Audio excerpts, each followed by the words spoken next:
In global politics, timing is everything, and words can carry the weight of actions. Recently, as the war between Russia and Ukraine drags on with no end in sight, the conflict has once again taken a sharp turn in the spotlight, with Donald Trump raising the tone of his rhetoric.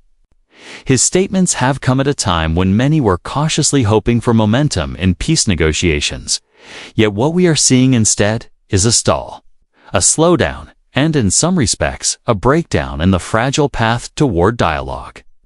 To truly understand why this matters and what it could mean, we need to peel back the layers of what Trump is saying, why he is saying it, and how both Russia and Ukraine are responding to these developments.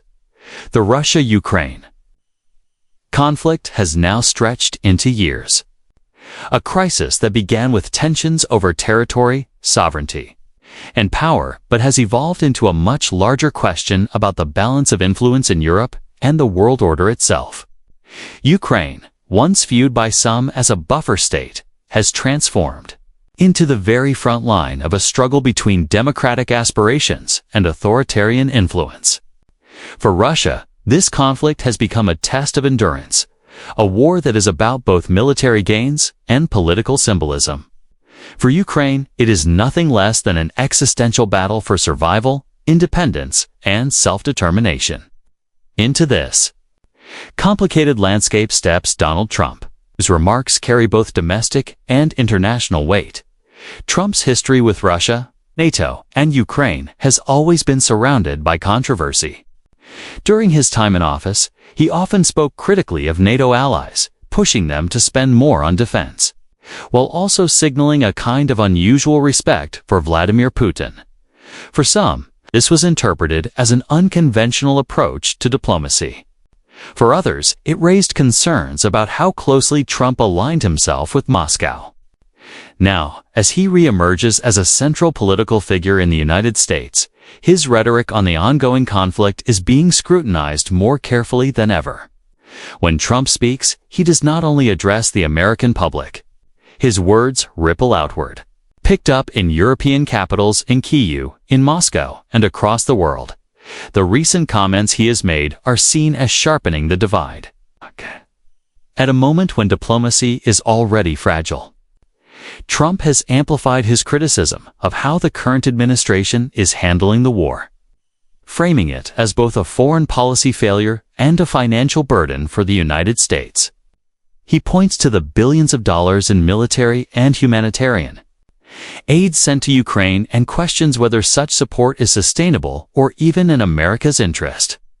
For his supporters, this framing resonates with themes of America First, reducing foreign entanglements and focusing inward. But for Ukraine and its allies, this message is troubling, as it introduces uncertainty about how solid American support will remain in the years to come. The peace talks that were once showing signs of movement have been stalling. Meetings that once carried a tone of cautious optimism are now marked by frustration, mutual distrust, and conflicting demands.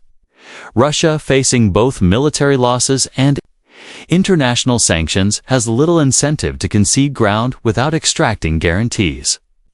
Ukraine, having paid such a high price in blood and destruction, cannot afford to accept any settlement that undermines its sovereignty or legitimizes territorial losses.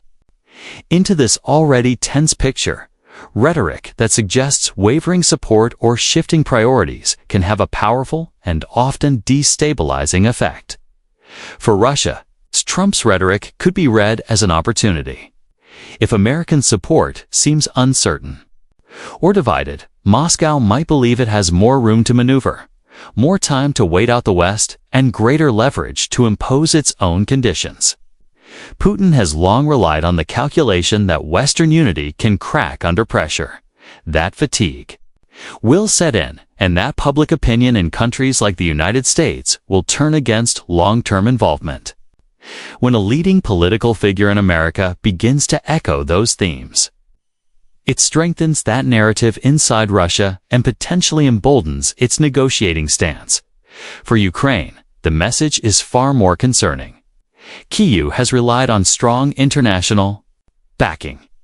Not only for weapons and economic support, but also for the political assurance that it is not fighting this war alone. When American voices cast doubt on continued aid, Ukrainians hear the echo of vulnerability. For a country whose citizens have endured relentless bombardment, mass displacement, and economic collapse, uncertainty about allies is more than just political noise. It is a question of survival. This brings us to the broader question. What do these statements mean for the peace process itself? Diplomacy is delicate, and momentum matters. When both sides feel that the other is stalling, trust erodes. When external players appear divided, confidence in negotiations weakens further. The fact that Trump's rhetoric has coincided with an already visible slowdown in peace talks compounds the sense of stagnation. For negotiators, every signal, every headline, every statement becomes part of the calculation. And in this case, the calculation may now tilt toward further delay, rather than progress. It is important to note, however, that rhetoric does not exist in a vacuum. Trump's statements reflect a wider debate within the United States about its role in the conflict. Some argue that America has done enough that it cannot endlessly fund another country's war effort while facing domestic challenges. Others argue that stepping back would not only betray Ukraine, but also embolden authoritarian regimes around the world, setting a precedent that aggression goes unpunished. This divide is not unique to America. Across Europe, leaders also face growing questions from their publics about the cost of continued support. Energy prices, inflation, and war fatigue are shaping political discourse. Trump's words, then, are part of a larger chorus, even if they carry particular resonance because of who he is and the possibility of his return to power. Internationally, this moment underscores the fragility of global unity. Early in the conflict, there was an extraordinary display of cohesion, with countries rallying to impose sanctions on Russia, supplying weapons to Ukraine, and condemning aggression at the United Nations. But unity is difficult to sustain over time, especially when the war drags on without clear resolution. Every sign of division becomes a tool for propaganda. Every hesitation becomes an opening for manipulation. That is why the timing and tone of political statements are so critical. Looking ahead, the consequences of stalled talks are severe. For Ukraine, it means continued fighting, more lives lost, more infrastructure destroyed, and further displacement of its people. For Russia, it means enduring sanctions, battlefield uncertainty, and the long-term risk of isolation. For the world, it means prolonged instability, energy insecurity, disrupted trade, and the persistent shadow of escalation. The war has already reshaped global politics, from NATO expansion to the realignment of energy markets, and it will continue to do so as long as it drags on. At the center of this lies the fundamental question of leadership. How leaders frame the conflict, how they communicate their priorities, and how they manage expectations all shape the trajectory of events. Trump's rhetoric is a reminder of how words can influence not just domestic audiences, but international actors, often in ways that are unpredictable. Will his tone pressure negotiators into harder lines? Will it embolden Russia to wait out the West? Will it shake Ukrainian confidence in the durability of support? These are the questions that arise when political rhetoric intersects with fragile diplomacy. What is striking is the cyclical nature of this war's narrative. Each time there seems to be a glimmer of progress, a new obstacle appears. Each time leaders talk about peace, events on the ground or in the political arena disrupt the momentum. It is a war fought not only on battlefields but in the realm of words, perception, and narratives.